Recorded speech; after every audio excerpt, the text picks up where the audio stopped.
Alright, I figured I better put together a little video on setting up the resolver, which is this piece you can see down in the Nissan Leaf motor. It has a little rotor in the middle that spins with the motor.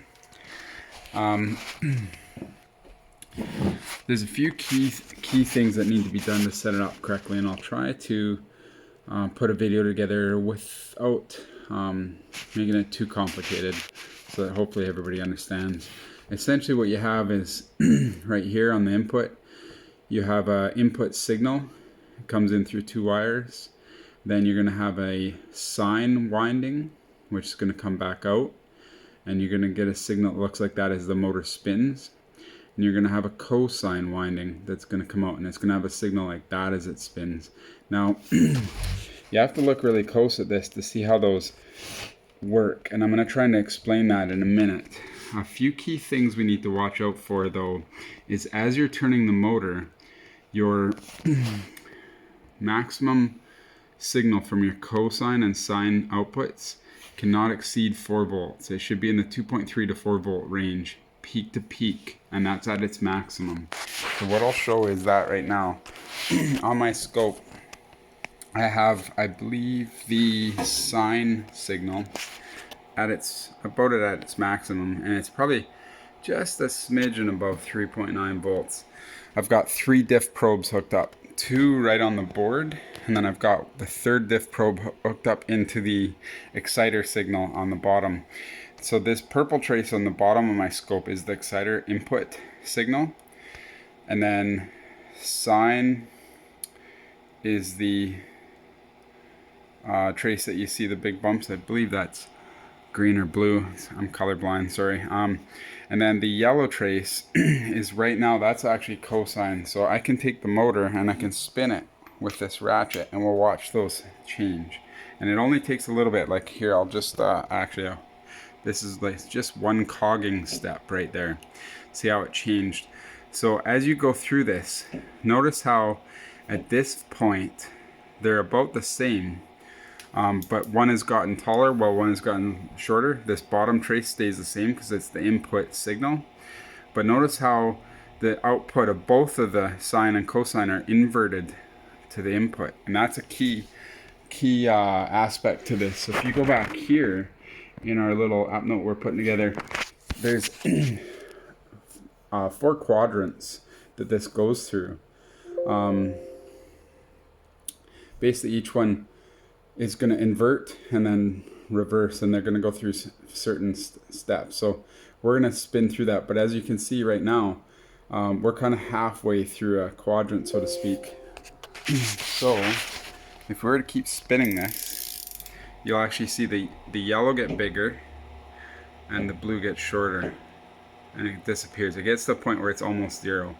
So now if you look, the yellow is inverted to the actual input signal, which is on the bottom. Now watch what happens as I keep going further.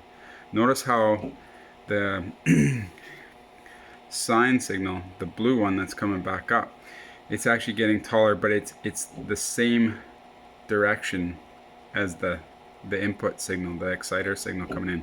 Then watch as the yellow shrinks, it goes down to 0, and then it comes back up in the same direction. And then as you keep rotating it, that's going to actually invert the other one. It's going to go inverted. You're going to have the yellow in the same direction. It keeps going through all these quadrants. So this actually, all this information gives it a really precise indication of the motor position. So if you look at that, this is how far I'm turning it to do that much.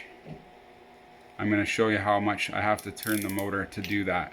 So I'm going to back it up that one step, which is actually one cogging step, which is, you feel the magnets. Sorry, I went too far actually on that one. So here's one step, and then that's one step right there. So I'm going to back it up just to show that. Back up. Oh man, I went too far again. It's a little tricky, this part. Plus I'm using a ratchet, not a breaker bar. So it's a little harder. So here, right here, I'm just going to move this far. That's how far I'm moving to get from that point. Sorry, I'm going to show it again. Just got to go nice and careful. I was using a breaker bar for testing this earlier. The ratchet's just handy. So from there to there is that little bit of movement. It's about this much right here. So it's a very small amount of movement. So this actually goes through the 4 quadrants as it goes through the 4 quadrants 4 times. So essentially there's this this motor, these leaf motors have 4 pole pairs. So they basically have 4 electrical RPM per 1 mechanical RPM. So it has to go through those 4 quadrants 4 times in one complete revolution of this ratchet. So I'll give you a bit of an example by stepping back a bit, making sure I'm zoomed out all the way. And here's the 4 quadrants, trying to show the picture so you see everything.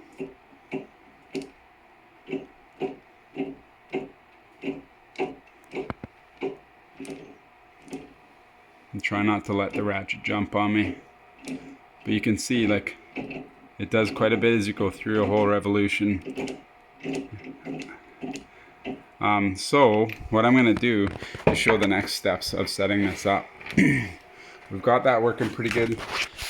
What you're seeing is basically these 3 signals all on one scope. So like I said, the biggest things we need to look for are the peak-to-peak voltage on your cosine and sine signals.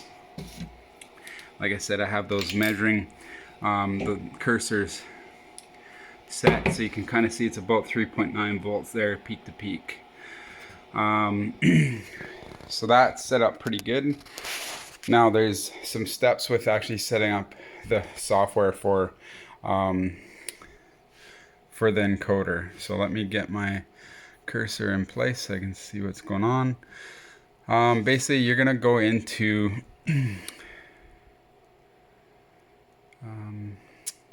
into the FOC settings here. You have to go through a couple different menus. You have to set your sensor mode to encoder. Then you have to go to this, let's see, just want to make sure I got everything set here. Your encoder, you want your RPM to be whatever it's going to be. This is a transition to sensorless. You can set this at a really high number if you want it to never transition. Advanced, you want to make sure all this stuff is set correctly. You also want to go through your FOC menus and make sure you've calibrated your motor and have it running sensorless first. So these are settings that actually, it runs really nice sensorless with these settings. So I've got that all sorted out before going here, and I did that in another video. I believe I've got that in another video. And then general, I just think there's one other, oh right here, you have to set this ADS2105 resolver. You got to set that from that drop down menu there, make sure that's correct. So as long as you get that in the right place, I believe that's all you have to worry about. As long as you have it running, everything else sorted out, you've gone through your other wizards and stuff here and got it sorted out so it's running, then the throttle, you don't have to worry about that right now because it's actually going to try and run on its own. So basically I'm going to go to this encoder tab here. Now that I've set all these things correct, I have sensor mode on encoder, I have encoder set up. These numbers are actually in auto calibrated numbers. So basically what you have to do, right now I'm going to turn on my main traction pack, my main battery pack. So now my battery is live. What you have to do, and in this case, this little motor, or this little current, like 10 amps isn't enough for a leaf motor to be smooth. So basically something like 60 or even more, it's going to try and force a realistic amount of current into the leaf motor to turn it to a certain position. And then you make sure you're happy with everything else, and you have to click this play button. Then it's going to ask you to make sure it's gonna okay to turn the motor. So double check that you don't have your ratchet or anything on the end of the motor anymore. Make sure it's free to spin it. Then you're gonna click OK. And right now, it's spinning the motor around.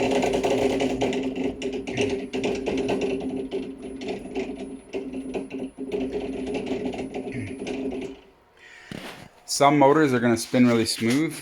This one doesn't seem to spin really smooth, but what it does there is it sets the offset to 30 degrees offset. That's encoder offset, so that's going to be probably electrical or degrees. It's not actually total motor rotational degrees, it's an electrical, so it'd be 4x or 1/4 of that of the actual crank or rotor rotation. And then your ratio is how many times it sees an encoder go through a complete cycle in 1 electrical RPM. So that ratio is 1, and then inverted, it's selected inverted, which means it's gonna expect the signals of the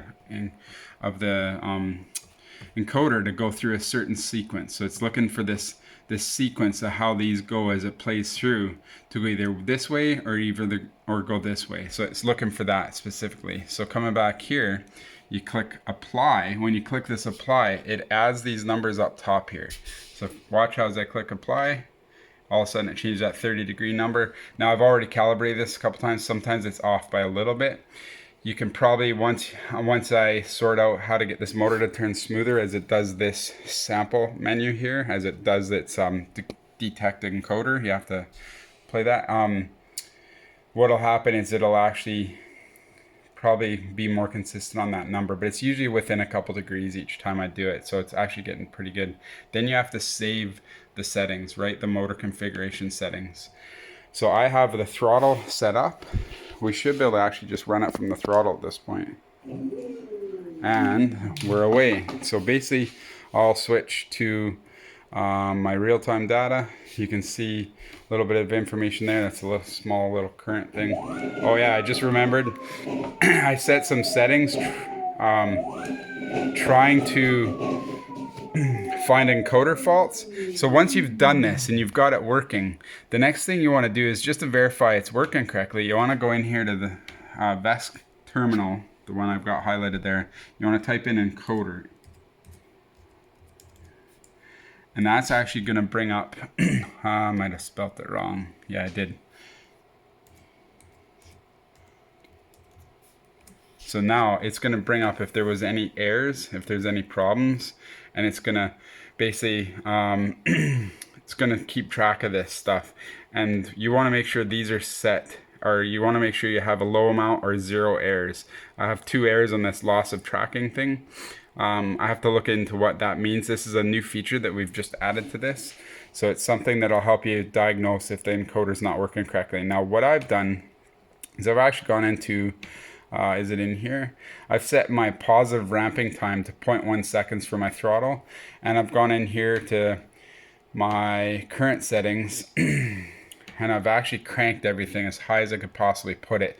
Because what I'm trying to do is go in here and I'm trying to, well, current is a better screen to look at. I'm trying to get it so that if I hammer the throttle, it actually shoots a whole bunch of current and actually revs up the motor really fast. So like if I punch it right now from a dead stop, it basically spins up really fast, puts a decent amount of current, like it's a little spike of over 150 phase amps. And now we can go back and check the encoder setting. I'm not suggesting for everybody else to do this, but I'm just doing this for my own tests because I want to make sure that we're pretty happy with how this works. So you can see it's degradation of signal above 33% error. I'm trying to understand what that means. I'll have to talk to Marcos about that. But this is something we've been working on really good. So far, I've got it working really good. So I'm going to do one last thing. I'm going to try and get it spinning, and then I'm going to get a screen capture on the scope. So we'll have to zoom the scope out so we can actually see a decent amount of data all in one, something like that.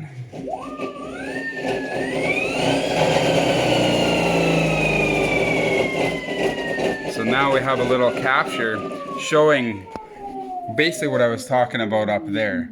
So basically it goes through all these different quadrants. It goes through 4 quadrants and you can actually see them here. It takes a little bit to look at, but you can see how when sine or cosine, so cosine is the biggest there, sine is the smallest, or vice versa. I think sine's the biggest and yellow is cosine, I believe, on this one. But nonetheless, you can see when one signal becomes the largest, the other one's going to become the smallest.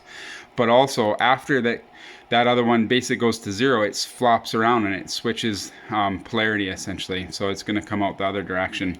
And you can play through that.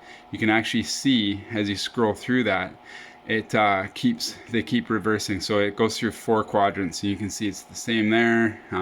Scroll over. You can see it's going to be, one's going to be reversed from the other here. So it goes through all these quadrants. It's pretty neat to look at how that works. And you can see that's a pretty good signal. Everything looks really good there. There's nothing, I don't see much for noise or anything. So I think we're sitting pretty good here. So, and like I said, I have the throttle response set really aggressive just to try and make sure I could prove if there is or is not any faults, but it's nice and smooth. You can spin it nice and slow here. It's in torque mode, so it's trying to accelerate as soon as I give it throttle. And that's another thing I can change too to affect that. When I was setting up some of these settings, I set a setting in FOC, I think it is here, the minimum amount of current to be applied. And I set it at 5 amps or something like that. So I might bring that down a little bit just so it allows it to start a little smoother. But once this is in a vehicle, I don't think that's something you'll ever feel or notice. It might be in general here. Battery current max. Advanced. Yeah, minimum current. So we can bring that down to something like, let's put 1 amp there, 1.1 amps. And then we'll just save that. Save that. Now, I should be able to give it a little bit less throttle and actually have it spin slower and basically try not to even accelerate really.